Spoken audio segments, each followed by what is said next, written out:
சாயந்தரம் அடிக்கிற குளிருக்கு ஆவி பறக்க ஒரு சிக்கன் ரைஸ் அடிச்சோன்னு வைங்க, சுகமே சுகம். முன்னாடி ஓட்டுறானே கொரியர் போட போறேன் வரியான்னு சொல்லி கேட்டான். ஏதாவது வேலைனா மட்டும்தான் நீ வந்து நொட்டுவாங்க. சரி வா நொட்டலாம் அப்படின்னு சொல்லி கூட போயிட்டேன். சரி கொரியரை போட்டு பக்கத்து கடையில் ஸ்நாக்ஸ் சாப்பிடலான்னு போனா தண்ணி பாட்டில தவிர ஒண்ணுமே இல்லை. அப்புறம் என்ன கடை நடத்திட்டு இருக்க? கொலை அக்குதடா, கொலை அக்குது. ஊர்ல இருக்க மொத்த கலக்கும் சேர்ந்து வட்டமிடுது. எதுவும் ஆபத்தா? அடுத்து எங்க கூட்டு போறான்னு தெரியலையே. ஐயடி சொக்கி ரைட்டு, இதெல்லாம் தேவையா எனக்கு? என்ன சாப்பிட்ற இடத்துக்குலாம் கூட்டு வரான். 2 சிக்கன் ரைஸ் சொல்லிட்டு அது ரெடியா நேரத்துக்குள்ள பக்கத்து கடையில போய் சில்லி சிக்கன் பெப்பர் தூக்கலா போட்டு வாங்கிட்டு ஒரே ஆளுக அப்படின்னு நடக்க வச்சு வீடியோ எடுத்து போடு அப்படின்னு. நம்மளுக்கு தான் ரெடி ஆயிட்டு இருக்கு. இவ்வளவு பொடி நம்ம சாப்பிட்ற சாப்பாட்டுல இருக்கு.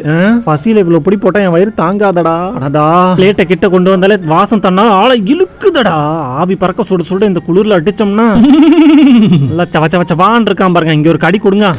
என்னடா பைக்கே டைனிங் டேபிள் மாதிரி மாத்திட்ட? சாப்பாடு வாங்கி 1 நிமிஷம் ஆச்சு, இன்னும் பிளேட் கிட்ட போனா அந்த ஹீட் அப்படியே இருக்கு. குளிருக்கு குளிரே காயலாம் போலயே. ஆமா எனக்கு ஒரு டவுட், இவங்க எச்சிகளே காக்கா ஓட்ட மாட்டானே, இவ்வளவு வாங்கி தரான், என்ன பிளான் வச்சிருக்கான்னு தெரியலையே. சரி எதை பத்தி நினைக்க வேணாம். இப்போதைக்கு இந்த சிக்கன் ரைஸை என்ஜாய் பண்ணிட்டு எஸ்கேப் ஆகிற வழியை பார்ப்போம். சிக்கன் சோறு சூப்பரா இருக்குன்னு சொல்லிட்டு இன்னொரு பிளேட் வாங்கி அதுல ஃபுல்லா சாஸை கொதன்னு ஊத்தி சில்லி சிக்கனையும் வச்சு பிசைஞ்சு அப்படி ஒரு அடி அடிச்சு பார்த்தோம். அதுவும் செம்மையா இருந்துச்சு. ஒரே என்ஜாய்மெண்ட் தான். சாப்பிட்டுட்டே இருந்தோம். பக்கத்துல ஒரு காலி இடம் இருந்துச்சு. திடீர்னு அங்க ஒரு கருப்பு உருவம் பார்த்தோன்னே பக்குன்னு ஆகி போச்சு. என்னன்னு பார்த்தா அம்மனா டியா ஒரு சின்ன பையன் எங்களையே பார்த்துட்டு இருக்கோம். எங்களுக்கு சிக்கன் ரைஸ் போட்டு கூட கடைக்காரனும் அதை பார்த்தாங்க. பார்த்துட்டு அவரும் ஷாக் ஆகி அப்படியே மெதுவா கிட்ட போனார். அது என்னன்னு பாக்கலாம்னு சொல்லிட்டு, ஐயோ என்ன நடக்க போகுது, என்ன அது இருட்டுக்குள்ள இப்படி இருக்கு அப்படின்னு சொல்லி ஒரே பயமா போச்சு. இதான் அந்த குட்டி சத்தான்னு சொல்லுவாங்களே குட்டையா இருக்குமே, அந்த பேய்டா அப்படின்னு சொல்லி நாங்க 2 பேர்லாம் பேசிட்டு இருக்கோம். பொசுக்குன்னு பார்த்தா அந்த பேயை குனிய வச்சு குட்டிகளி விட்டு வராரு. அதை ஒரு பையன் ஆய் போயிட்டு வெயிட் பண்ணிட்டு இருந்திருக்கான்.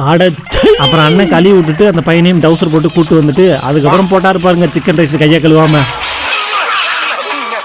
ஓ அதான் இவ்வளவு டேஸ்டா இருக்கா ரைஸ்.